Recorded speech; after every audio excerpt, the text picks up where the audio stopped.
Class है। Good morning students. Test paper 19 का discussion किया जा रहा है। क्वेश्चन नंबर 46 ये है। इसमें कहता है कि which among these are stereo isomers. तो इसमें स्टीरियो आइसोमर्स कौन से होंगे। तो यहाँ पे ये स्टीरियो आइसोमर्स जो होंगे वो दो, और यहाँ पे ये दो और ये तीन जो होंगे वो क्या होंगे, यहाँ पे स्टीरियो आइसोमर्स हो जाएंगे। यहाँ पे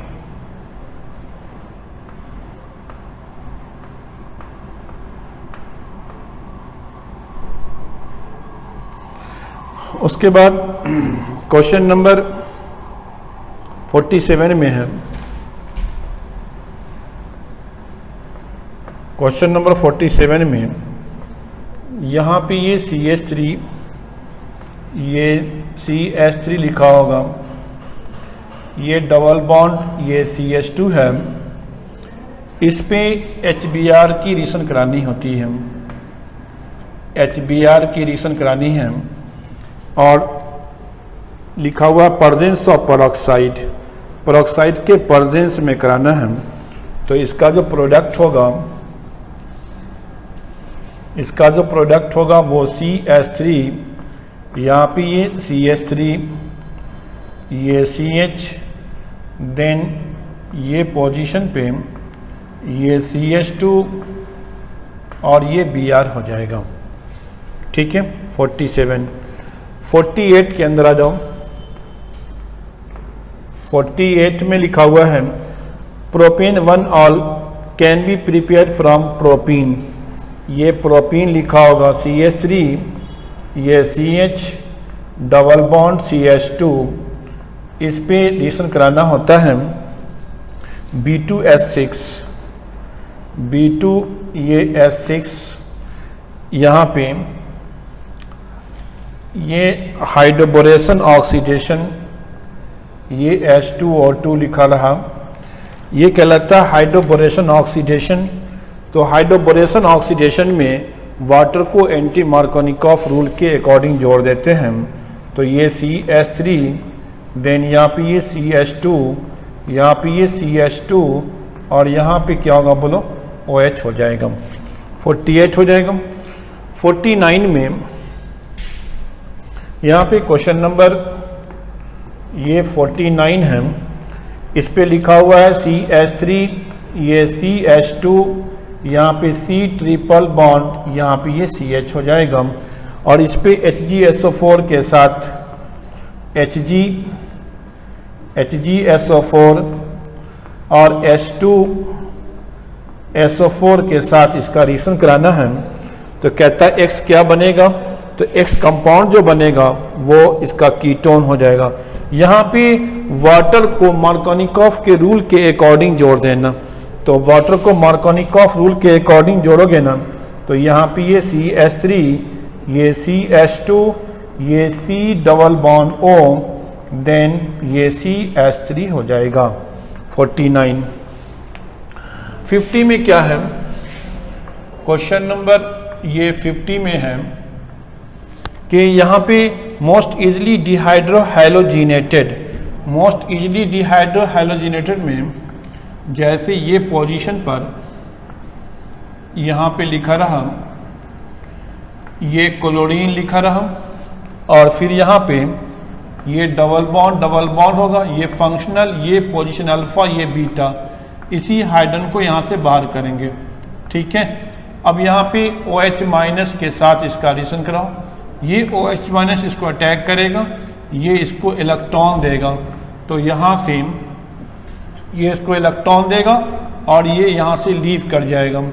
तो माइनस H2O बाहर हो जाएगा, माइनस KCl बाहर हो जाएगा, तो ये प्रोडक्ट क्या बनाएगा बोलो, ये बेंजीन बना देगा। ये double bond then double bond हो जाएगा। ठीक है। उसके बाद क्वेश्चन नंबर 51 में क्या होगा उसको देख लो। 51 में ये चीज़ें ऐसी लिखी हुई है, ये पोजीशन पे ये ऐसा लिखा रहा, ये डबल बॉन्ड लिखा रहा हम। इस पे एक रिएक्शन कराना है, इस पे एक रिएक्शन कराना है H2, ये 1 इक्विवेलेंट दिया होगा, 1 इक्विवेलेंट दिया होगा। तो डियर ये पाई बॉन्ड इस पाई बॉन्ड के साथ क्या बोलो कंजुगेशन में, तो रेजोनेंस हो जाएगा, तो ये बना लेगा साइक्लोहेक्सीन। ठीक है, ये ऐसा हो जाएगा। ओके, अब इस पे क्या करते हैं हम लोग ओजोनोलिसिस करा देते हैं। तो इस पे ओजोनोलिसिस कराओगे तो क्या होगा बोलो, इस पे ओजोनोलिसिस करा दोगे तो ये ओजोनोलिसिस ऑक्सीडेटिव ओजोनोलिसिस है, O3 और H2O लिखा होगा। ठीक है, तो यहाँ पे इसका प्रोडक्ट क्या बन जाएगा, hexane dioic acid, 1 2 3 4 5 6 hexane dioic acid बन जाएगा, यानी ये COOH एंड देन ये COOH बना लेंगे। ठीक है, आ जाओ 51 के बाद है 52। 52 में क्या है, arrange the following compound in decreasing order of rate of electrophilic addition reaction. तो rate of electrophilic addition reaction यानी rate of AE reaction directly proportional होता है स्टेबिलिटी ऑफ कार्बोकेटाइन के। जो कार्बोकेटाइन जितना ज्यादा स्टेबल होगा उसमें रेट ऑफ AE रिएक्शन सबसे ज्यादा होगा। तो यहाँ पे ये मान लो कि केटाइन बना हुआ है, ये CH, ये प्लस चार्ज एंड देन ये CH3 हो जाएगा, और यहाँ पे ये डबल बॉन्ड, यहाँ पे ये N एंड देन ये CH3, देन क्या होगा बोलो CH3 हो जाएगा। तो यहाँ पे सही आंसर पहले क्या होगा, S हो जाएगा, S के बाद S हो जाएगा, S के बाद फिर Q वाले हो जाएंगे, S के बाद Q, और उसके बाद फिर ये R वाले हो जाएंगे, R के बाद फिर क्या होंगे अल्डिहाइड वाले, यानी ये P वाले हो जाएंगे। इस क्वेश्चन को करने का तरीका क्या होगा, rate of AE reaction, rate of AE reaction directly proportional होगा स्टेबिलिटी ऑफ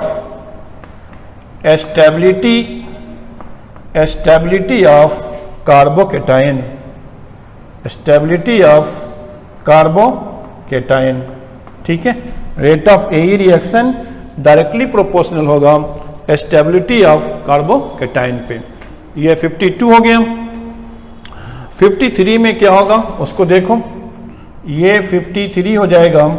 इसमें क्या कहता है कि प्रोपाइन है 3 टाइम्स लिया गया है, ये CH3, ये C ट्रिपल बॉन्ड, यहाँ पे ये CH लिखा हुआ है, और इस पे रेड हॉट कॉपर ट्यूब के साथ रिएक्शन कराना है। रेड हॉट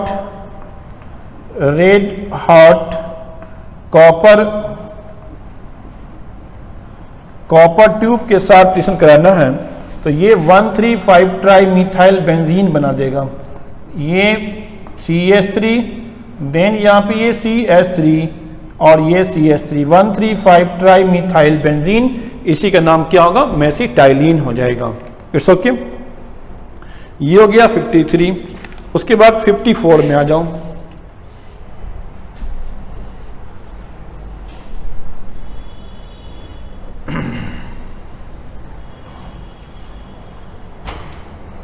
यहां पे 54 में है, क्वेश्चन नंबर 54 को देखो। यहां पे लिखा हुआ है कि ये पोजीशन पे ये ब्रोमीन लिखा रहा, इस पे मैग्नीशियम से रिएक्शन कराना, Mg, ये मैग्नीशियम से रिएक्शन कराओगे तो ये बनेगा, ये पोजीशन पे Mg और ये Br हो जाएगा। ठीक है, यहाँ पे आइसोटोपिक कार्बन डाइऑक्साइड लिखा हुआ है, तो ये C डबल बॉन्ड, यहाँ पे O और ये C14 हो जाएगा। इन्हीं से रिएक्शन कराना है,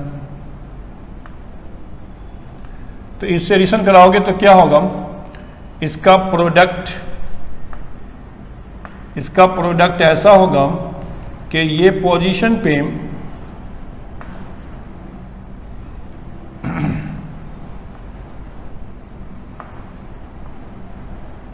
यहाँ पे ये C, ये डबल बॉन्ड और ये पोजीशन पर OH और ये कार्बन आइसोटोपिक फॉर्म में इस पे एसिडिफिकेशन वगैरह कराना होता है। ठीक है, ये बन जाएगा। उसके बाद कहता है कि इसको सोडियम बाइकार्बोनेट के साथ रिएक्शन कराना है।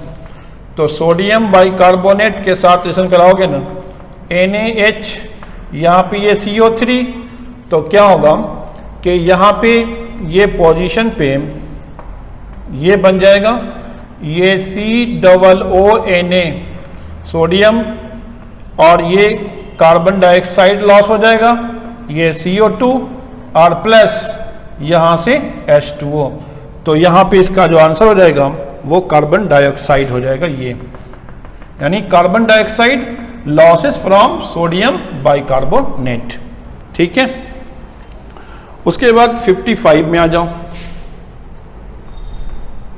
55 में क्या होगा, ये ग्रिग्नार्ड रिएजेंट दिया हुआ है, CH3, ये Mg, ये Br और ये एक्सेस में लिखा हुआ है, एक्सेस लिखा हुआ है और इस पे ये रिएक्शन करानी होती है O, देन ये पोजीशन पे ये लिखा होगा और इस पे एसिडिफिकेशन कराना होगा H3O ये प्लस के साथ।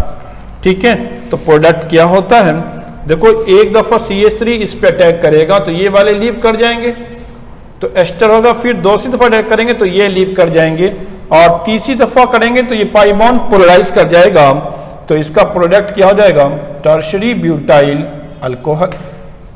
ठीक है, उसके बाद 56 में आ जाओ।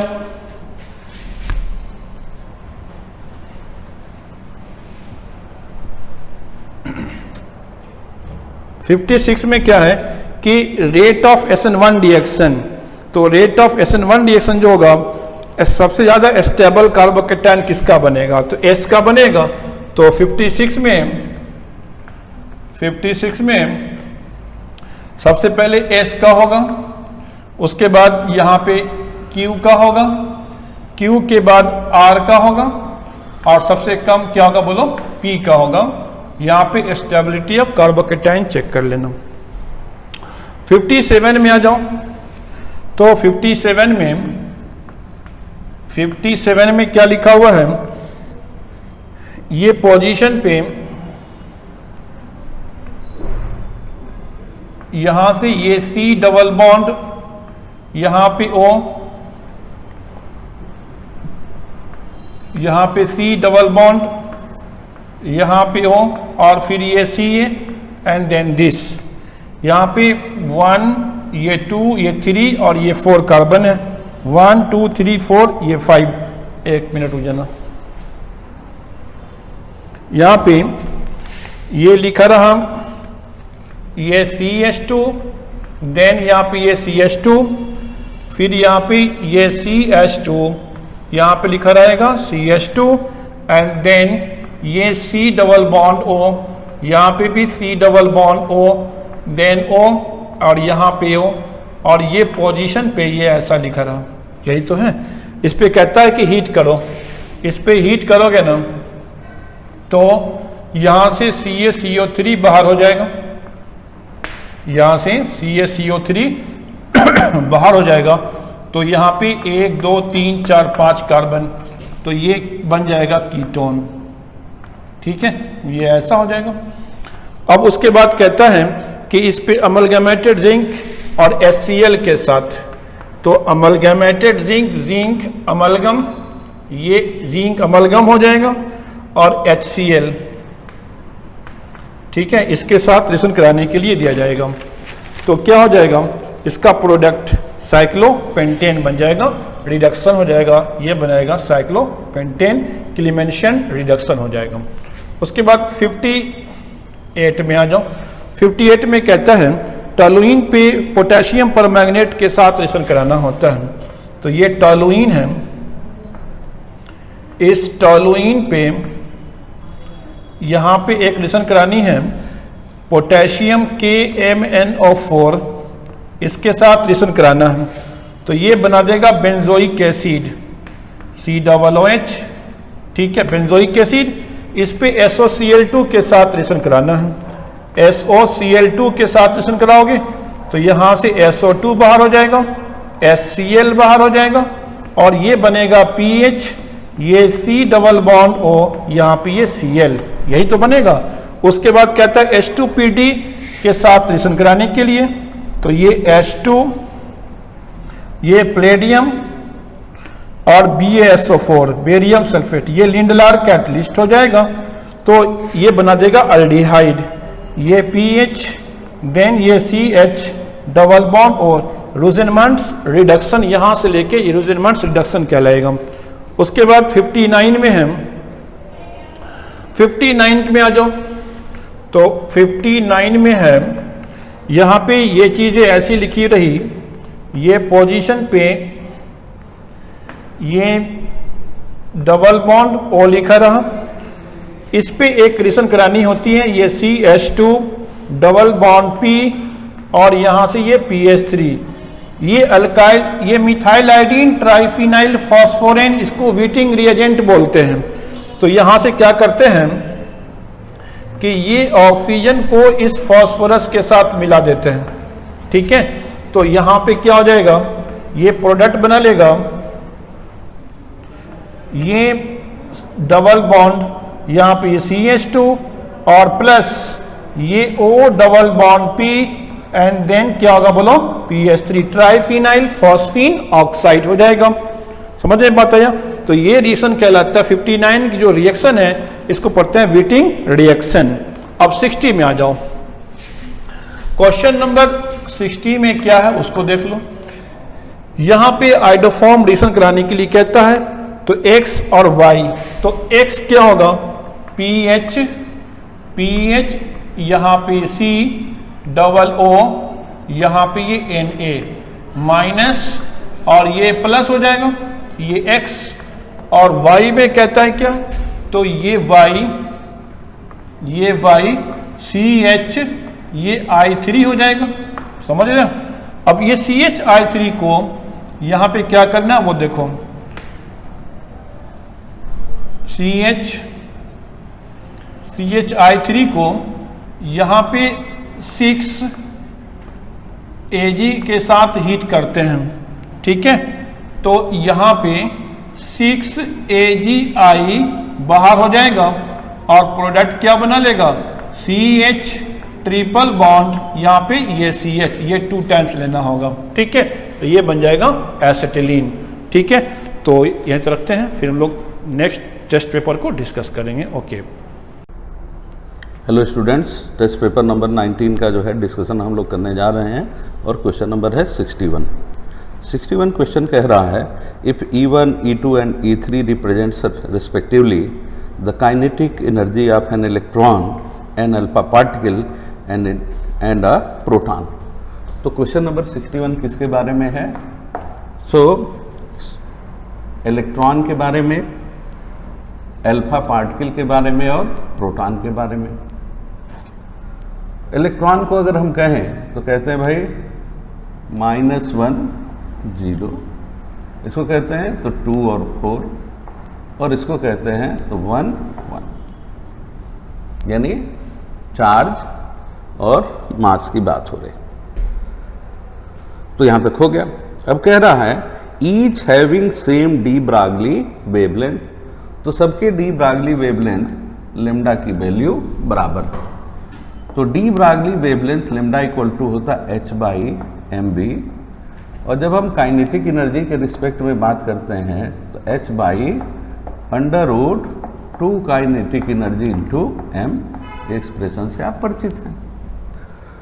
तो इसका मतलब ये है कि अगर सेम लेमडा है तो लेमडा काइनेटिक एनर्जी और मास के ऊपर डिपेंड करेगी।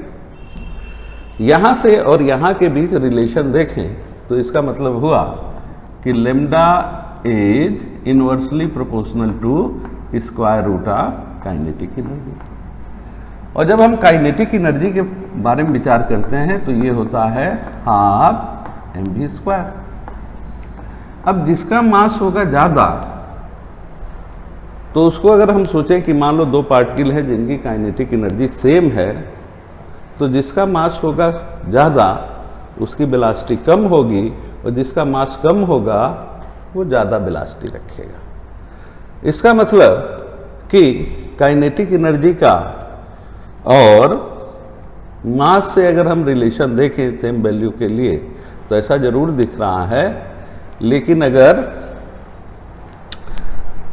यहां से बात करते हैं तो 1/√ काइनेटिक एनर्जी या 1/√m इस तरह से डिपेंड कर रहा है।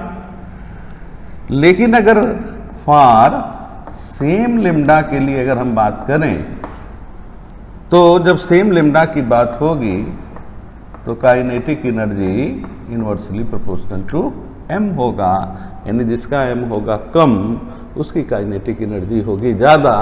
तो यहाँ देखो इसका मास है ऑलमोस्ट 0, ये है 4 गुना और ये है 1 यूनिट, है ना। तो इसका मतलब कि एनर्जी का जो ऑर्डर होगा इसकी काइनेटिक एनर्जी सबसे ज़्यादा, इसकी सबसे कम होगी। तो एनर्जी इनकी रिस्पेक्टिव है E1, E2 और E3। तो अब देखना है कि इंक्रीजिंग ऑर्डर है कि डिक्रीजिंग ऑर्डर, तो डिक्रीजिंग ऑर्डर में बताना है। तो E1 सबसे ज़्यादा होगा, उसके बाद होगा E3 और फिर होगा E2। तो ये हमारा करेक्ट आंसर होगा। क्वेश्चन नंबर 62 के बारे में विचार करते हैं। आयनिक रेडियाई 4 बातों में से किसी एक पे डिपेंड करती है। तो अगर हम रेडियस की बात करें तो इसका कहीं ना कहीं फोर्स ऑफ अट्रैक्शन से रिलेशन होता है और Q1 Q2 बाई r² ये रिलेशन है, यानी r की वैल्यू ज़्यादा तो फोर्स की वैल्यू कम और r की वैल्यू कम तो फोर्स की वैल्यू ज़्यादा। ओके, और इसी फोर्स को हम कहेंगे इफेक्टिव न्यूक्लियर चार्ज। तो इसका मतलब रेडियस और फोर्स एक दूसरे के कहाँ जा रहे हैं, इनवर्सली प्रोपोर्शनल जा रहे हैं। तो हमारा आंसर हो गया ionic radii are inversely proportional to effective nuclear charge. Okay, जितना ज़्यादा चार्ज उतना ज़्यादा फोर्स ऑफ अट्रैक्शन और बैलेंस सेल का इलेक्ट्रॉन का जो है न्यूक्लियस से दूरी उतनी ही कम। अब आते हैं क्वेश्चन नंबर 63 देखते हैं। तो जैसा कि हमने देखा कि 61 का जो आंसर हुआ वो था A और 62 का जो आंसर हुआ वो भी हुआ A। लेकिन आइए 63 की बात करें। Hybridization of central atom will change when. अब अगर CH3- है और इसके साथ ये ऐड हो रहा है जिससे CH4 बन रहा है, तो यहाँ भी हाइब्रिडाइजेशन sp3 है और यहाँ भी हाइब्रिडाइजेशन sp3 है। आपको याद होगा बेंट रूल अप्लाई करके निकाल सकते हो। दूसरा है H3BO3 में इसका हाइब्रिडाइजेशन है sp2 और जब इसका किससे रिलेशन हो रहा है OH- से, तो ये BOH4- बन रहा है और यहाँ हाइब्रिडाइजेशन हो जा रहा है sp3। यहीं पे हाइब्रिडाइजेशन चेंज हो रहा है, लेकिन फिर से बाकी बचे को भी हम लोग चेक कर ले रहे हैं। अमोनिया NH3 है और यहाँ हाइब्रिडाइजेशन है sp3 और जब चेंज हो रहा है NH2- में तो भी हाइब्रिडाइजेशन है sp3। तो आप देख रहे हो यहाँ भी चेंज नहीं हो रहा है। और H2O में हाइब्रिडाइजेशन है sp3 और जब ये H+ के साथ कंबाइन होके H3O+ बना रहा है तब भी हाइब्रिडाइजेशन है sp3 ही। तो हमारा आंसर देखो ये सेकंड सेट यानी बी आंसर करेक्ट होगा। आते हैं क्वेश्चन नंबर नेक्स्ट पे। Which of the following has been arranged in increasing order of size of hybrid orbital? तो क्वेश्चन नंबर 64 हाइब्रिड ऑर्बिटलों की साइज के बारे में है और हाइब्रिडाइजेशन है sp, sp2 और sp3। अगर ज्योमेट्री वाइज बात करें तो ये है लीनियर यानी कि 1 डायमेंशन में जाएगा, ये है ट्राइगोनल प्लेनर यानी ये 2 डायमेंशन में जाएगा और ये है टेट्राहेड्रल जो 3 डायमेंशन में जाएगा, तो अगर आप इस तरीके से भी सोचें तो आपको समझ में आ जाएगा कि जितने ज़्यादा ऑर्बिटल उतनी ही ज़्यादा उसकी साइज होती चली जाएगी। तो हमारा आंसर जो है यहाँ पे अगेन ए हो गया। अब आते हैं क्वेश्चन नंबर 65 पे। सो क्वेश्चन नंबर 65 किसके बारे में है? कह रहा है which are the following statement is wrong. यहाँ पे हमको रॉन्ग स्टेटमेंट बताना है। पहला कह रहा है वाटर इज एम्फोटेरिक, तो वाटर ऑटो आयनाइजेशन करके H+ और OH- दोनों देता है। प्रोटॉन डोनेट करता है, प्रोटॉन डोनर है, या अर्हीनियस कंसेप्ट लगा दो, हाइड्रोजन आयन देता है तो एसिड, हाइड्रोक्सिल आयन देता है तो बेस, तो एम्फोटेरिक हो गया, सही बात है। Water act as oxidizing agent, तो H+ और OH- के रिस्पेक्ट में बात करें तो ये भी बात सही है। Water act as reducing agent, तो यहां भी बात सही है, क्योंकि H2+ O2 वाटर की बात करें तो अगर हम इलेक्ट्रोलिसिस कराएंगे तो H2+ O2, तो यहाँ देखो ऑक्सीडाइजिंग और रिड्यूसिंग दोनों की बात ये इक्वेशन कर दे रहा है। अब कह रहा है sodium hydride is insoluble in water, तो सोडियम हाइड्राइड जो कि आयोनिक हाइड्राइड है, और जैसा कि आप जानते हो कि आयनिक कंपाउंड होते हैं वाटर सॉल्युबल, तो ये हमारा सोडियम हाइड्राइड जो है वो है वाटर सॉल्युबल। तो हमारा जो स्टेटमेंट कह रहा है कि इनमें से कौन सा रॉन्ग है, तो यही हमारा स्टेटमेंट रॉन्ग है, क्योंकि सोडियम हाइड्राइड को यहाँ पे इनसॉल्युबल इन वाटर कहा है। तो इस रिस्पेक्ट में आंसर हो जाता है डी। अब आते हैं क्वेश्चन नंबर 66 पे।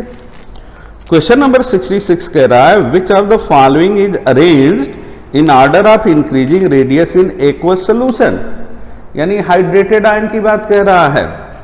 तो जब हम हाइड्रेटेड आयन की बात कहते हैं तो कहते हैं भाई हाइड्रेशन टेंडेंसी कैसी है, तो कहेंगे हाइड्रेशन टेंडेंसी जो है वो कैसी है भाई,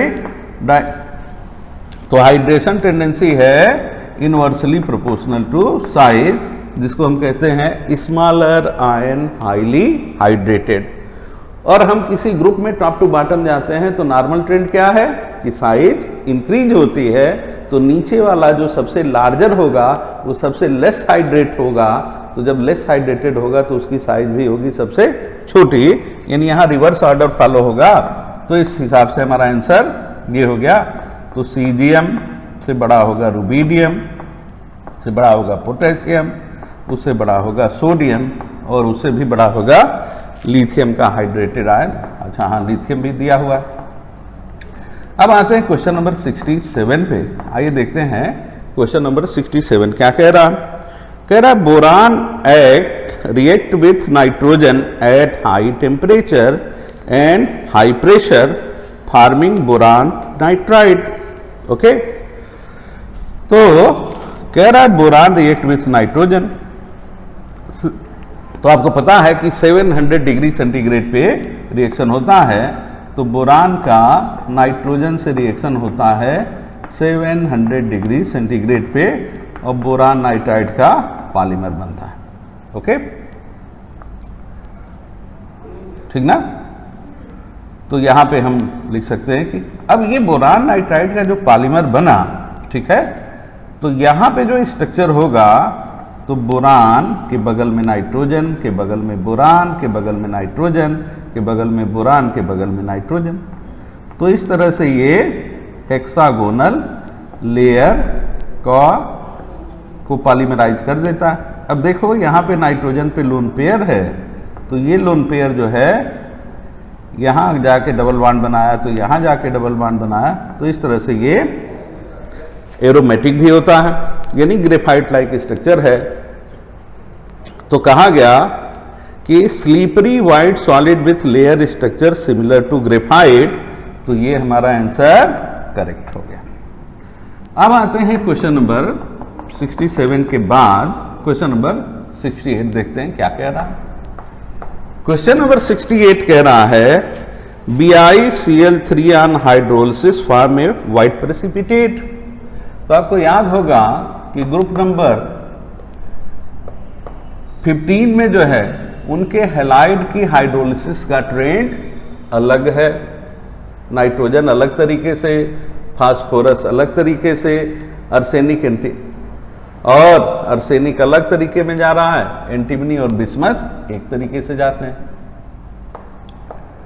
तो यहां पे बना क्या, तो BiOCl ऑक्सीक्लोराइड और 2HCl। तो बोरान का ऑक्सीक्लोराइड बना और हाइड्रोक्लोरिक एसिड बनी। तो इस लिहाज से हमारा आंसर यहां पे करेक्ट हो गया बी। तो बी आंसर करेक्ट हो गया। अब आते हैं क्वेश्चन नंबर 69 पे। क्वेश्चन नंबर 69 कह रहा है कि oxidation state of second most electronegative atom in the product obtain on passing fluorine gas through dilute NaOH। So second most electronegative atom के बारे में हम चर्चा करें तो ये कौन सा है, फर्स्ट मोस्ट इलेक्ट्रोनेगेटिव तो फ्लोरीन है और सेकेंड मोस्ट इलेक्ट्रोनेगेटिव कौन है, ऑक्सीजन। तो ऑक्सीजन की बात हो रही है, यानी ऑक्सीजन का ऑक्सीडेशन स्टेट बताना है कब, जब फ्लोरीन डाइल्यूट NaOH के साथ रिएक्शन करता है। तो ये फ्लोरीन है जो NaOH डाइल्यूट के साथ कोल्ड कंडीशन में करता है। अब ये देखो रिएक्शन इसलिए इंपॉर्टेंट हो जाता है कि यहाँ OF2 बनता है और NaF भी बनता है और क्या बनेगा, तो H2O भी बनेगा। अब H2O में ऑक्सीडेशन स्टेट है -2 और यहाँ है +2। तो ये हमारा प्रोडक्ट ऑफ हो गया alkaline hydrolysis in cold and dilute condition. तो oxidation state second most electronegative यानी ऑक्सीजन का क्या हुआ, तो यहां पे ऑक्सीजन जो कि OF2 में है +2 में और H2O में है -2 में। तो आपको समझ में आ गया कि आंसर कौन सा है, तो आंसर हो गया हमारा सी। अब अगर क्वेश्चन नंबर 70 पे आते हैं तो 70 नंबर क्या कह रहा है, process of converting hydrated alumina. Hydrated alumina का मतलब हुआ Al2O3 जिसमें मॉइस्चर है। ओके, तो जब हम दो तरीके हैं और को हीट करने के, एक है कैल्सिनेशन और एक है रोस्टिंग। रोस्टिंग करते हैं उन कंपाउंड का जिसमें या तो और सल्फाइड है या फिर सल्फेट है, नाइट या कुछ और भी हैं, कार्बोनेट है, तो तो सल्फाइड है, सल्फेट है। तो इनको जब हम स्ट्रांग हीट करेंगे तो सल्फर डाइऑक्साइड निकलेगी और एलिमेंट अपना ऑक्साइड बनाएगा और रिमूवल ऑफ ऑक्सीजन को कहते हैं रिडक्शन। तो इजीली जो है मेटल का ऑक्साइड रिड्यूस हो जाता है। और अगर वो कार्बोनेट और हो या उसके अंदर मॉइस्चर हो तो उसको सिर्फ हीटिंग की जरूरत है इन एब्सेंस ऑफ एयर, यानी यही मॉइस्चर निकालना है। तो Al2O3 एनहाइड्रस बन जा रहा है और यहां पे हमारा मॉइस्चर आउट हो जा रहा है। तो strong heating in absence of oxygen को हम क्या कहते हैं, कहते हैं कैल्सिनेशन या कैल्सीनिंग। तो ये जो हमारा प्रोसेस होगा वो कैल्सिनेशन पे जाएगा और कैल्सिनेशन के लिहाज से आंसर हो गया हमारा बी। अब आते हैं क्वेश्चन नंबर 71 पे। एक्सक्यूज मी, 71 कह रहा है लेंथेनाइड कॉन्ट्रैक्शन। तो जब हम लेंथेनाइड कॉन्ट्रैक्शन की बात करते हैं तो कहते हैं the regular decrease in size from lanthanum to lutetium. और अगर इनके +3 आयन की बात करें तो 106 पिकोमीटर से 84 पिकोमीटर तक ये रेगुलर जा रहा है, ये रेगुलरली डिक्रीज कर रहा है। तो इसका मतलब क्या हुआ, decrease in ionic size. So decrease in ionic size के लिहाज से हमारा जो, अब ये है किस नंबर पे, तो ये हमारा आंसर है सी नंबर पे। तो ये हमारा क्वेश्चन नंबर 71 भी करेक्ट हो गया। और जैसा कि आपको पता है कि पेपर में एक सवाल ऐसा जरूर आता है जिसका या तो जवाब या तो कारण या तो एप्लीकेशन लेंथेनाइट कॉन्ट्रैक्शन होता है। ओके, क्वेश्चन नंबर 72 की बात करें, which are the following pair of transition metal ion are the stronger oxidizing agent in aqueous solution. तो एक्वस सोल्यूशन में हम आयन की स्टेबिलिटी के बारे में जब हम विचार करें, और ये किसकी बात हो रही, तो जितने भी आयन हैं वो 3D सीरीज के हैं। तो 3D सीरीज में जो सबसे सुटेबल जवाब है वो क्या है कि मोस्ट स्टेबल आयन कब बन रहा है, किस ऑक्सीडेशन स्टेट में, तो मोस्ट स्टेबल आयन बनता है +3 ऑक्सीडेशन स्टेट में। तो +3 में देखा जाए कि किस ऑप्शन में ये दोनों मौजूद हैं, तो आपने देखा कि question number answer number C में जो है ये दोनों ही एलिमेंट +3 ऑक्सीडेशन स्टेट में है, मैग्नीज और कोबाल्ट। तो हमारा आंसर जो है 72 के लिए, अभी हमारा क्वेश्चन नंबर 72 हुआ। तो कहेंगे इन 3D series +3 ion is most stable in aqueous medium. Aqueous medium की बात हो रही है, तो इस लिहाज से हमारा आंसर हो गया कौन सा, सी। अब आते हैं क्वेश्चन नंबर 73 पे। 73 कह रहा है, which are the following statement is incorrect, बताना है कौन सा गलत है। सो coordination compound and complex are synonymous form term, तो सही बात है। कोऑर्डिनेशन कंपाउंड को हम कॉम्प्लेक्स कंपाउंड भी कहते हैं क्योंकि उनका आयनाइजेशन सिंपल नहीं है। Complex always give ion in solution, तो ये हमारा स्टेटमेंट इसलिए गलत हो गया कि अगर कॉम्प्लेक्स है तो वो कैटायनिक हो सकता है, वो एनायनिक हो सकता है, एज वेल एज वो न्यूट्रल भी हो सकता है। जैसे हम कहें COEN3 3+, तो ये कैटायनिक का एग्जाम्पल हो गया। अब हमने कहा COCN6, तो ये हमारा एनायनिक का भी एग्जाम्पल हो गया। और हमने कहा COCN थ्राइस NH3 थ्राइस, तो ये हमारा न्यूट्रल का भी एग्जाम्पल हो गया। तो जो हमारा स्टेटमेंट सेकंड कह रहा है कि कॉम्प्लेक्स ऑलवेज गिव आयन, तो ऐसा नहीं है, ये कॉम्प्लेक्स न्यूट्रल भी होते हैं। तो यहीं से बात हो जा रही है गलत कि ऑलवेज, तो 73 का आंसर हो गया बी। अब आते हैं क्वेश्चन नंबर 74 पे।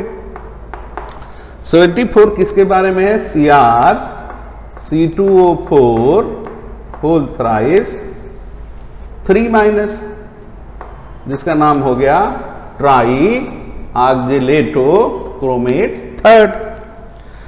अब ट्राई ऑक्जेलेटो क्रोमेट थर्ड में जब हम C2O4 2- की बात करते हैं तो ये सिमेट्रिकल बाइडेंटेट है,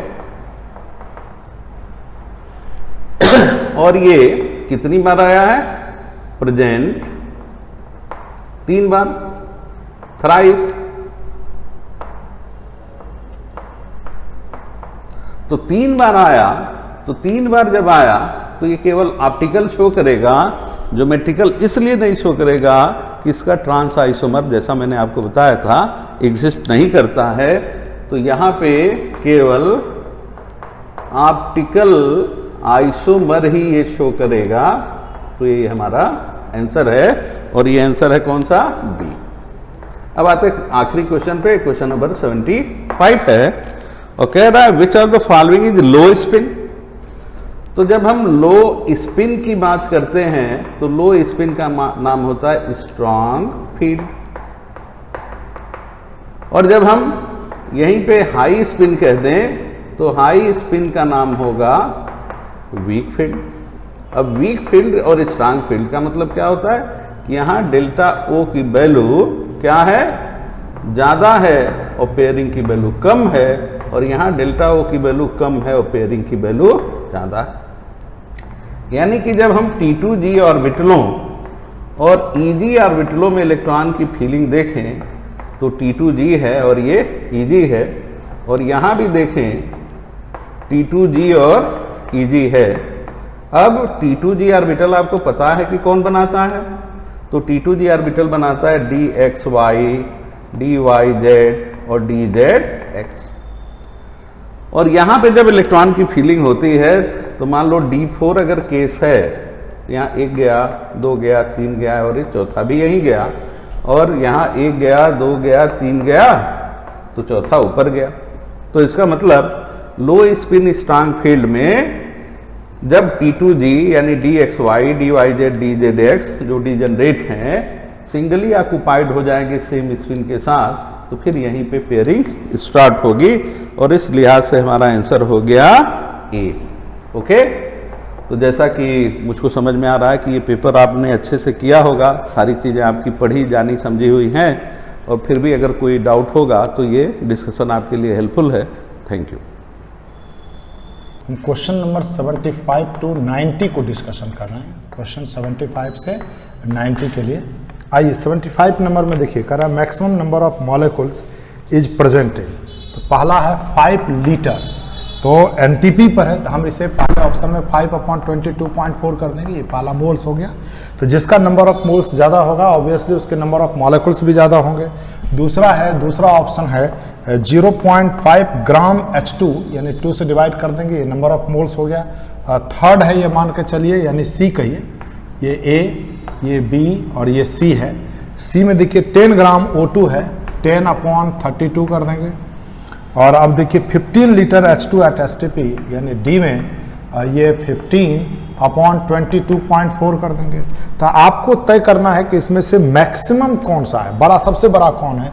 तो देखिए ये 5/22.4 है, ये 15/22.4 है, तो ये इससे बड़ा हुआ, तो ये कट कर दीजिए, ये छोटा हो गया।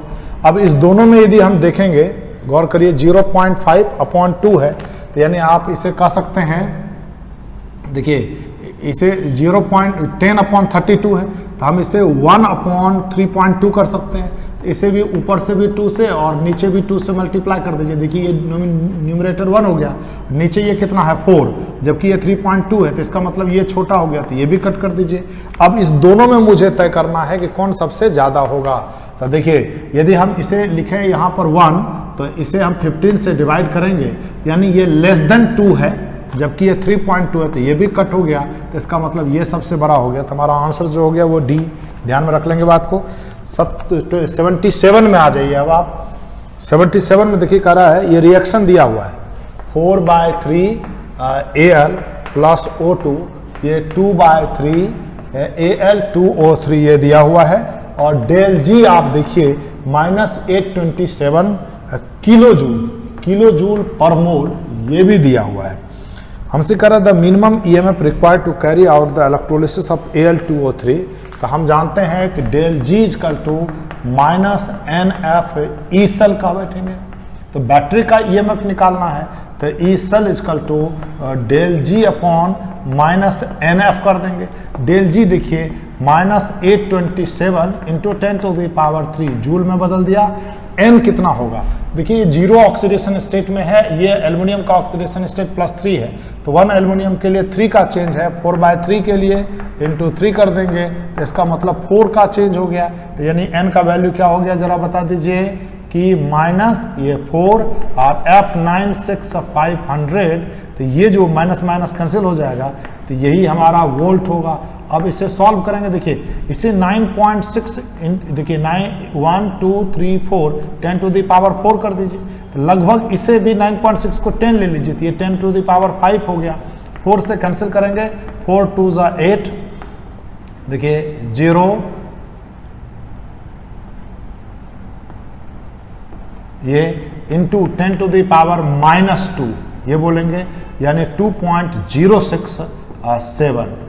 ये कह देंगे इतना वोल्ट यूज करेंगे। देखिए ई सेल 2.06 के करीब, यानी ए नंबर आप अप्रॉक्सीमेट आंसर बोल दीजिए, ए नंबर।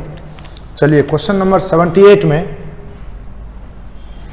78 की बात कर रहे हैं। 78 देखिए, percentage of carbon, hydrogen, nitrogen in organic compound is 40%, 13.3% and 46.7%। देखिए कार्बन, हाइड्रोजन और नाइट्रोजन का परसेंटेज ज़्यादा है। ध्यान दीजिए, इसको टेक्निकल वे में आंसर करिए। नाइट्रोजन का परसेंटेज ज़्यादा है, यानी इसका मतलब नाइट्रोजन का मास जो होगा वो ज़्यादा होगा, सबसे ज़्यादा होगा। यानी आप देखिए, और 40 और 46 यानी कार्बन से थोड़ा सा ज़्यादा। तो पहला ऑप्शन में देखिए कार्बन 36 है और ये 14 और 3, फर्स्ट ऑप्शन में C3 है, H13 और N3 है। तो देखिए ये कार्बन 36 हुआ और ये 42 हो गया ना। अब आइए दूसरे ऑप्शन में देखिए CH2N है, यहाँ पर कार्बन 12 है और नाइट्रोजन 14 है, ये देख रहे हैं। तीसरे ऑप्शन में भी देखिए, तीसरे में सब में है थोड़ा सा 12, यानी इसका मतलब ए नंबर तो नहीं ही होगा, बी सी डी में से हमें चेक करना है। तो बी सी डी में आप कैसे चेक करेंगे? तो देखिए 40 और 13 को यदि जोड़ देंगे तो कितना होगा? 53 होगा, यानी इसका मतलब है कार्बन और हाइड्रोजन जो है वो नाइट्रोजन से ज्यादा होगा, कार्बन और हाइड्रोजन। तो सेकेंड ऑप्शन में देखिए CH2N है, तो देखिए कार्बन 12 और ये 2 और ये है 14। आप बता दीजिए ये 14 और ये भी 14, इसका मतलब ये 50% हो गया, जबकि ये गलत हो गया। इसका मतलब दूसरे में देखिए CH4N है, तो कार्बन 12 और ये है 4 और ये है 14। तो आप बता दीजिए ये 16, ये 16 और ये 14, ये थोड़ा सा ज्यादा है, तो ये ऑप्शन सही लग रहा है। फिर देखिए 12 और 6 यानी CH6N है, तो 12 और 6 और 14 है, ये 18 हो गया और ये 14, ये थोड़ा ज्यादा हो गया, बहुत ज्यादा हो गया। तो इसलिए मुझे आंसर्स जो करना है वो किसके बराबर कर देना है? तो बी नंबर। ऐसे करेंगे, सब्जेक्टिव वे में बनाने का तरीका है। तो एक तरीका और है जिसमें थोड़ा सा समय लगेगा कि आपको क्या करना है, CH2N है कोई एक, जैसे परसेंटेज ऑफ कार्बन निकाल लीजिए आप, 12 इंटू 1 अपॉन देखिए 12 और 4 2, 14 और 14 28 इंटू 100 कर लीजिए। देखिए कार्बन का परसेंटेज यदि 40 हो जाता है तो ये ऑप्शन करेक्ट होगा। फिर देखिए दूसरा है CH4N, तो कार्बन का परसेंटेज ऑफ कार्बन निकालिए फिर एक बार, 12 इंटू 1 अपॉन देखिए 12 और 4 यानी 16 और 14 यानी क्या हो गया 30।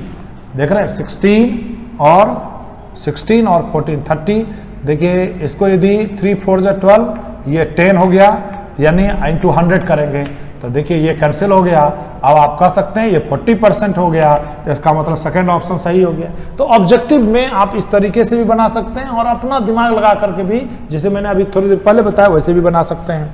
79 में देखिए लिख रहा है कि ABC है, A का +2 है ऑक्सीडेशन स्टेट, B का +5 है और C का देखिए -2 है। अब आप जैसे ऑप्शन उठा लीजिए A3, BC4 और होल 2। अब आप देखिए हम पढ़ चुके हैं किसी भी कंपाउंड में सभी एलिमेंट के सभी एटम के ऑक्सीडेशन नंबर का सम क्या होता है? 0। चेक करिए, यदि 0 हो जाता तो ये ऑप्शन क्या हो जाएगा? सही हो जाएगा। A का +2 है, 3 है तो +6 हो गया। B का देखिए ये +5 हो गया और C का देखिए -2 इंटू 4 -8 हो गया, तो +5 और -8 -3 इंटू 2 -6 +6 और -6 0 हो गया। इसका मतलब ये सही हो जाएगा हमारा। ऐसे ही सभी ऑप्शन को सेलेक्ट कर चेक कर लेंगे, जिसमें होगा वही होगा। आइए क्वेश्चन नंबर 80 देखिए, कह रहा मोल फ्रैक्शन ऑफ सॉल्यूट इज 0.2। ये मोल फ्रैक्शन दिया हुआ है, मोल फ्रैक्शन ऑफ सॉल्यूट 0.2 है, जबकि lowering in vapour pressure del P जो है वो आपका 10 है। कह रहा if lowering in vapour pressure del P equal to 20 है तो mole fraction of solvent in the solution. मुझे ये सॉल्यूट का यदि मालूम हो जाएगा तो मुझे पूछा गया है सॉल्वेंट का, तो हम क्या करेंगे? बोलिए 1 minus mole fraction of solute कर लेंगे। अब आप रिलेशन यूज करिए, del P upon P equal to mole fraction of solvent के बराबर होता है। तो 0.2 को 1 में 0.2 को घटा देंगे तो मोल फ्रैक्शन ऑफ सॉल्वेंट हो जाएगा। तो देखिए 0.2 घटाएंगे तो 0.8 हो गया। और फिर आ जाइए एक, और यहां से लिखिए ये डेल पी, ये रिलेशंस हो गया, ये मोल फ्रैक्शन ऑफ सॉल्वेंट, ऐसे पहले लिख लीजिए समझने के लिए। अब बता दीजिए डेल पी किसके बराबर है 10, और ये पी रहने दीजिए इज इक्वल टू, अब बता दीजिए ये 0.8 हो गया सॉल्वेंट का, 0.2 को सब्सट्रैक्ट कर देंगे। फिर देखिए 20 upon P equal to mole fraction of solvent, solvent का मोल फ्रैक्शन ये लिखेंगे। अब दोनों का रेशियो कर लेते हैं। देखिए पी हमारा कैंसिल हो जाएगा, तो क्या लिख सकते हैं 10 upon 20 is equal to 0.8 upon X, mole fraction of solvent. तो mole fraction of solvent is equal to 0.8 into 2, 1.6 नहीं, मोल फ्रैक्शन कभी भी 1.6 के करीब नहीं होगा। आइए फिर से देखिए, मोल fraction of solute 0.2 in solution, the lowering in vapour pressure is 0, ये 10 if lowering in vapour pressure is 20 the mole fraction of solvent will be in solution. Solution में सॉल्वेंट का मोल फ्रैक्शन क्या होगा, डेल पी, गलती लिख दिया, ध्यान दीजिए बेटा गलत हो गया। ये जो रिलेशन हमने गलती लिखा है ये मोल फ्रैक्शन ऑफ सॉल्यूट के बराबर होता है। ये किसके बराबर होता है, सॉल्यूट। तो सॉल्यूट यहाँ पर क्या हो जाएगा बोलिए, 0.2 दिया हुआ है 0.2, ये भी हम लोग क्या लेंगे, मिस्टेक हो गया मुझसे, सॉल्यूट ये यूज करेंगे। अब आप बता दीजिए 0.2 इंटू 2 क्या हो जाएगा 0.4, यानी मोल फ्रैक्शन ऑफ सॉल्वेंट, सॉल्वेंट ये क्या निकला, ये सॉल्यूट निकला। सॉल्वेंट निकालेंगे तो 1 माइनस 0.4 करेंगे, ये 0.6 होगा। तो करेक्ट आंसर क्या हो जाएगा 0.6। चलिए नेक्स्ट 81 में देखिए, the molal heat capacity, molal heat capacity यानी ये Cm, ये मोलल हीट कैपेसिटी दिया हुआ है जो Q upon N del T होता है, ये आपको पता है, ये पता है। और ये वैल्यू दिया हुआ है 75 जूल पर केल्विन पर मोल, पर केल्विन पर मोल, ये इसका वैल्यू हो गया। कह when 1 kilo joule of heat is supplied to 100 gram of water. तो देखिए अब हम मुझे पूछ रहा है कि expand to increase in temperature, तो डेल टी यदि हम निकालेंगे तो क्या लिखेंगे Q अपॉन N Cm कहेंगे। अब बताइए Q 1 किलो जूल है तो यानी 10 टू द पावर 3 यानी 1000 जूल हो गया। N बताइए ये 1000 अपॉन यानी 100 ग्राम वाटर है तो 100 अपॉन 18 करेंगे इंटू Cm 75 है। देखिए ये दोनों जीरो कैंसिल कर दीजिए, 75 ये कर देंगे। अब आइए हम यहाँ पर ये 10 है, देखिए तो ये 2 से कैंसिल कर दीजिए, 5 2 से 10 15 ये कर दीजिए, यानी 18 टू 36 अपॉन 15 कर दीजिए, यानी 2.4 के करीब, 2.4 के करीब ये डेल टी हो गया। तो हमारा करेक्ट आंसर क्या हो गया 2.4, 81। आइए 82 में 82 की बात कर लेते हैं। करे the solution at the condition of maximum buffer solution pH of basic buffer solution is 10। देखिए बफर कैपेसिटी पढ़ चुके हैं हम लोग, यदि ये मैक्सिमम होता है और बेसिक बफर के लिए बात करते हैं, बेसिक बफर के लिए तो POH जो है वो PKB के बराबर होता है। और यहां दिया हुआ है देखिए pH दिया हुआ है 10, समझ रहे बात को। तो इसका मतलब है कि POH कितना होगा 4, और POH किसके बराबर होता है PKB, तो यानी आपको इनडायरेक्टली दिया हुआ है PKB इक्वल टू 4, यही समझना है मेन चीज। अब कह रहा है कि this buffer solution when the concentration of salt is 100 times the base. अब बताइए बेसिक बफर सॉल्यूशन का pH पूछ रहा है, तो हम लिखेंगे बेसिक बफर सॉल्यूशन के लिए pH equal to PKB plus log salt upon base, यही बोलते हैं। PKB आपने लिख लिया है 4 plus log salt upon base, salt जो है वो 100 टाइम्स मोर है, तो यानी इसका जो वैल्यू है ये लॉग 100 यानी 10 टू द पावर 2 हो गया, यानी 4 प्लस 2 यानी POH 6 हो गया। तो pH यदि निकालेंगे तो 14 माइनस 6 करेंगे तो ये क्या होगा 8 देख लीजिए ऑप्शन कौन सा है, A नंबर करेक्ट हो गया। अब आइए नेक्स्ट 83 में सेकेंड ऑर्डर का रिएक्शन है, जरा गौर करिएगा, आप पढ़ चुके हैं। कह रहा है for the second order reaction in which the both the reactant have the same equal concentration. तो सेकेंड ऑर्डर के रिएक्शन के लिए याद करिए हम लोग बोलते हैं dx upon dt equal to rate constant k और कंसंट्रेशन सेम ही है टू द पावर 2 ये बोलते हैं। यहां से k के लिए जब फॉर्मूला की बात करें 1/t into 1 upon a minus X minus 1 upon a बोलते हैं इनिशियल कंसंट्रेशन। लेट मान लीजिए initial concentration a equal to 1 तो a माइनस एक्स कितना होगा। तो पहले चीज कह रहा है कि टाइम यदि 500 सेकंड रखते हैं, इस टाइम की जगह पर 1/500 रखें तो कह रहा है 2%। देखिए लिख रहा है 20% रिएक्शन कंप्लीट हो जाता है। तो a माइनस एक्स जो होगा 1 माइनस और 20% यानी 0.2 कंप्लीट हो गया, 0.8 बचा। तो आप बता दीजिए 1 अपॉन 0.8 माइनस 1 अपॉन 1 कर लीजिए। अब आप यहां पर लिखेंगे, देखिए 1 माइनस 0.8 क्या हो जाएगा, 1 माइनस 0.2 अपॉन 500 इंटू 0.8। देखिए ये कैंसिल हो गया, 2 4 जा 8, 5 4 जा 1 अपॉन 2000 ये हमारा k का वैल्यू हो गया।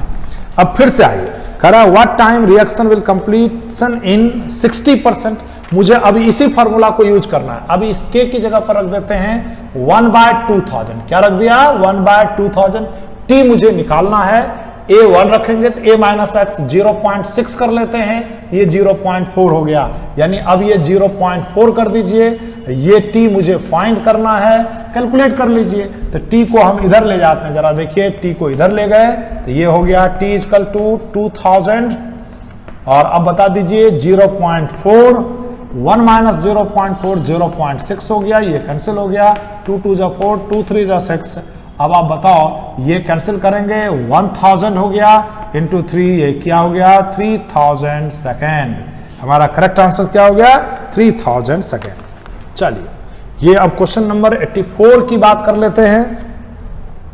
ये भी आसान है, बहुत आसान क्वेश्चन है, आप मेडिकल में कोई भारी आता ही नहीं है। 1 मोल concentration of HCl requires x mole of dilute HCl for the NaOH for the neutralization। देखिए जब न्यूट्रलाइजेशन की बात करते हैं तो नंबर ऑफ इक्विवेलेंट बराबर होता है। ये HCl ये 1 मोल है और इसे NaOH का जरूरत पड़ता है, और NaOH का जो जरूरत पड़ता है ये x मोल का जरूरत पड़ता है। तो देखिए नंबर ऑफ इक्विवेलेंट, और ये न्यूट्रलाइज हो रहा है, ये क्या हो रहा है न्यूट्रलाइज।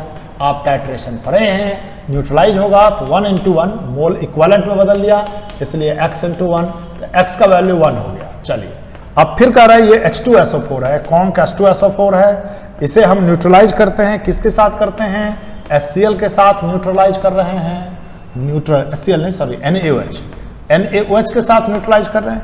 देखिए H2SO4 ये 1 मोल है और इसका हम लोग लेते हैं y mole.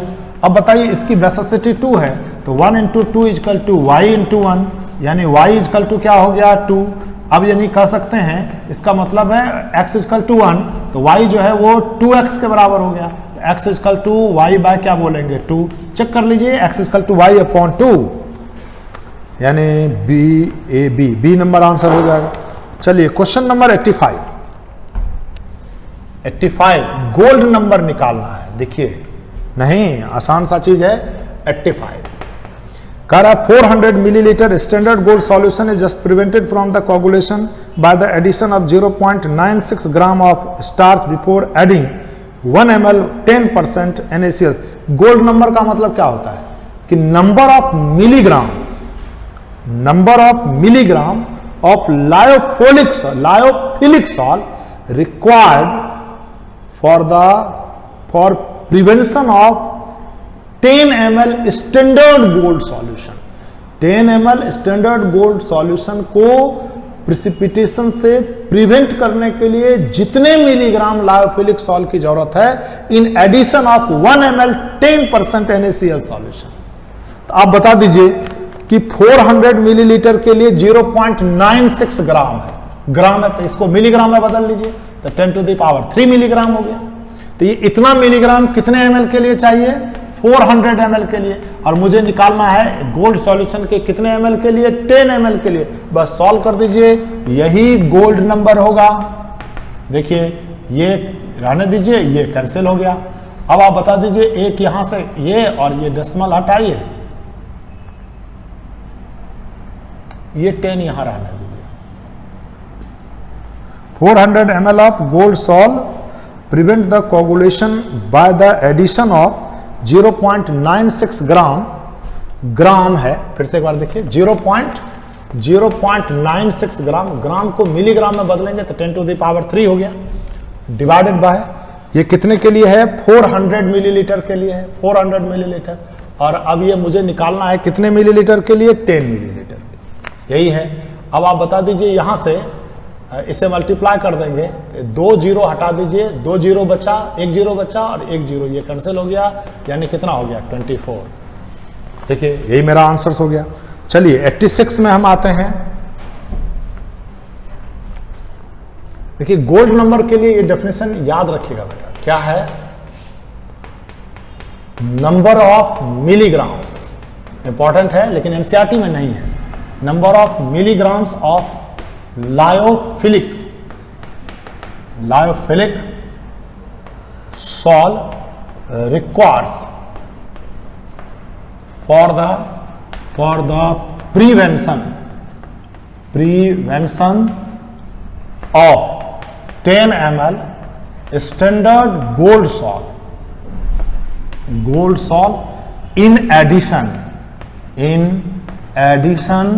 of 1 ml 10% NaCl solution, यही गोल्ड सॉल्ट का। तो देखिए हमको नंबर ऑफ मिलीग्राम निकालना है। लायोफिलिक, यहां लायोफिलिक सॉल्ट क्या है, स्टार्च है, तो स्टार्च जो हमने 0.96 ग्राम लिया तो उसे मिलीग्राम में बदल लिया। कितने ml के लिए, 10 ml के लिए, गोल्ड सॉल्ट के 10 ml स्टैंडर्ड गोल्ड सॉल्ट के लिए, तो 400 के लिए है, 10 ml के लिए कैलकुलेट किया, ये तो इतना है ही दिया हुआ, तो यही हमारा आंसर बन जाएगा। ये याद रखना है, इंपॉर्टेंट है, ध्यान रखिएगा। आइए क्वेश्चन नंबर 86 की बात कर रहा हूं।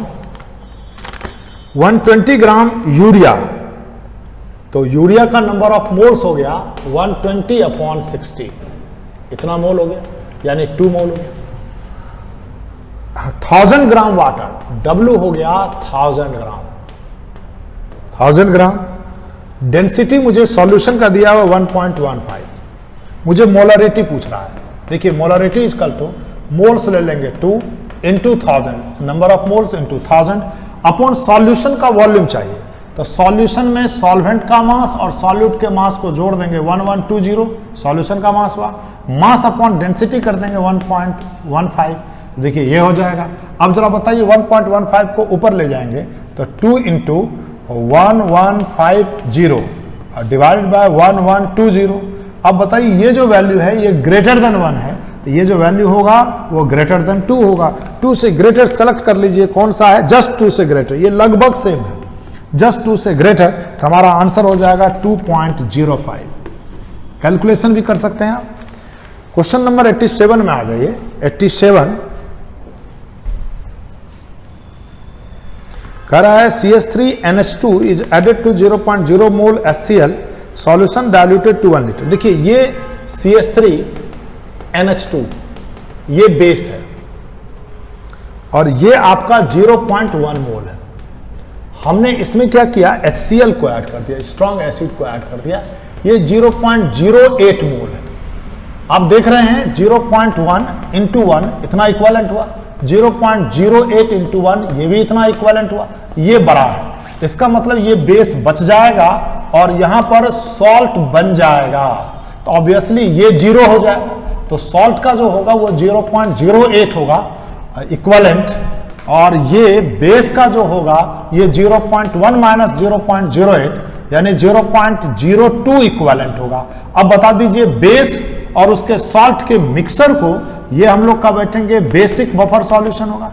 बेसिक बफर सॉल्यूशन के लिए मुझसे पूछ रहा है पीएच रिजल्टिंग सॉल्यूशन, पीएच नहीं, मुझसे पूछ रहा है एच हाइड्रोजन आयन कंसंट्रेशन। तो हम सबसे पहला काम क्या करेंगे कि निकाल लेंगे OH minus ion concentration. OH minus ion concentration निकाल लेते हैं। देखिए OH minus ion concentration basic buffer solution है, डायरेक्ट OH माइनस आयन निकालेंगे, क्या लिखेंगे Kb इंटू, देखिए बेस का कंसंट्रेशन 0.02 और सॉल्ट का 0.08 ये लिख दिया। देखिए ये कैंसिल हो जाएगा, 2 4 8। अब बताइए ये Kb, ये आपका OH माइनस आयन का कंसंट्रेशन, Kb मुझे दे दिया गया है 5 × 10⁻⁻⁴, -4 डिवाइडेड बाय 4 जो हो गया ये OH माइनस आयन का कंसंट्रेशन हो गया। देख रहे हैं, हम इसे मिटा रहे हैं। अब हम यहां पर लिखेंगे H+ आयन का कंसंट्रेशन, H+ आयन का कंसंट्रेशन और OH माइनस आयन के कंसंट्रेशन का जो प्रोडक्ट होता है वो 10⁻⁻14। तो हम 10⁻⁻14 में OH माइनस आयन के कंसंट्रेशन से डिवाइड करेंगे 5 × 10⁻⁻4 डिवाइड बाय 4 से, तो ये 4 × 10⁻⁻14 हो गया डिवाइड बाय 5 × 10⁻⁻4 हो गया। यानी हम यहाँ पर लिखेंगे 4/5 × 10⁻⁻10 हो गया। अब देखिए इसे 0.8 × 10⁻⁻10 कहेंगे, यानी 8 × 10⁻11। चेक कर लीजिए आपका आंसर, 8 × 10⁻11। 88 में आ जाइए। 88 में आपको मालूम है स्टेबल स्टेट ऑफ एग्रीगेशन पढ़ चुके हैं, याद करिए। जब कोई भी एलिमेंट नेचर में जिस किसी भी फिजिकल स्टेट में पाया जाता है रूम टेम्परेचर पर, तो उस फिजिकल स्टेट को हम कहा बैठेंगे स्टेबल स्टेट ऑफ एग्रीगेशन, और उस स्टेबल स्टेट ऑफ एग्रीगेशन में उसकी एंथैल्पी को हम लोग क्या मानते हैं, जीरो। सुनिए करें, species by definition has the zero standard molar enthalpy formation. Br2 का stable state of aggregation, Br2 liquid होता है, यहाँ Br2 गैस है, गलत, जीरो नहीं होगा। Cl2 क्लोरीन का stable state of aggregation, Cl2 gas होता है, यहाँ Cl2 गैस ही है, करेक्ट है। H2O एलिमेंट है ही नहीं, इसलिए इसका स्टैंडर्ड स्टेट में स्टेबल कर दीजिए, इसे स्टेबल स्टेट ऑफ एग्रीगेशन नहीं बोलेंगे। CH4 ये भी कर दीजिए एलिमेंट नहीं है, इसलिए इसे भी हम कर दीजिए, इसकी भी एंथैल्पी को हम जीरो नहीं बोलेंगे। करेक्ट, कॉ milk is an example of natural emulsion. Emulsion का एग्जाम्पल है कॉ मिल्क, जिसमें फैट और वाटर होता है। करें, इसे स्टेबलाइज किससे करते हैं, तो याद रखिए सेसिन से। इसे किससे करते हैं, कैसीन से कह सकते हैं, इससे स्टेबलाइज करते हैं। ये याद रखने वाली चीजें आप याद रखना है। 90 नंबर में to prevent the solution that 0.05 to preparation of solution. देखिए हम ये 0.50 प्रिपरेट कर रहे हैं। मान लीजिए, याद करिए M1V1 = M2V2, ये बना रहे हैं, और ये M2V2 यानी 100, ये 0.40 × 100, ये कर दिया। M1V1 = M2V2, तो भी यदि निकालेंगे तो 0.40 × 100 डिवाइड बाय 0.50, डेसिमल हटा दीजिए, 50 0 0 भी हटा दीजिए, 5 से कैंसिल करेंगे 25 4 से क्या होगा 100, यानी ये वॉल्यूम 100 ml चाहिए, जबकि मेरे पास है कितना, एक second. To prepare a solution of 0.50 m KCl starting with 100 ml of 0.4 m KCl। यहां पर गलती हो गया, कैलकुलेशन आइए फिर से देखिए। ये मुझे हम बना रहे हैं 0.50, तो V = 0.40 × 100/0.50। इसे हम हटा दीजिए, 5 से कैंसिल करेंगे 20 होगा, हमने 100 लिख दिया था, ये भी हटा दीजिए। तो ये क्या हुआ 80 ml, यानी 100 ml को 80 ml में बदलना होगा। तो इसका मतलब वाटर को इवापोरेट करना होगा, तो ऑप्शन में नहीं है, इवापोरेट 10 ml है। तो देखिए 100 को 80 में बदलने के लिए 20 ml को इवापोरेट करना होगा, इसलिए डी नंबर ऑप्शन जो हो गया वो गलत हो गया। अब देखिए ऐड लिखा हुआ है, तो पहला चेक करते हैं 0.75 ग्राम।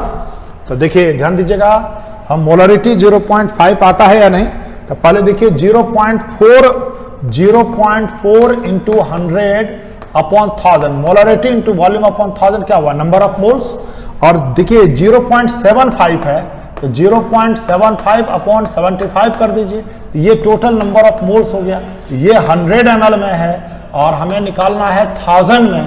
ये यदि 0.5 के बराबर होता है तो आंसर ए सही हो जाएगा, अन्यथा गलत हो जाएगा। तो चेक करिए, देखिए ये दोनों जीरो कैंसिल, ये हुआ 0.04, ये हुआ 0.01 अपॉन ये दोनों हटा दीजिए, ये हटा दीजिए, यानी इसे इंटू 10 कर देंगे। तो देखिए 0.05 × 10 यानी 0.05 यानी 0.5 सही है। तो इसलिए हमारा ऑप्शन ए जो होगा वो हमारा क्या हो जाएगा, करेक्ट।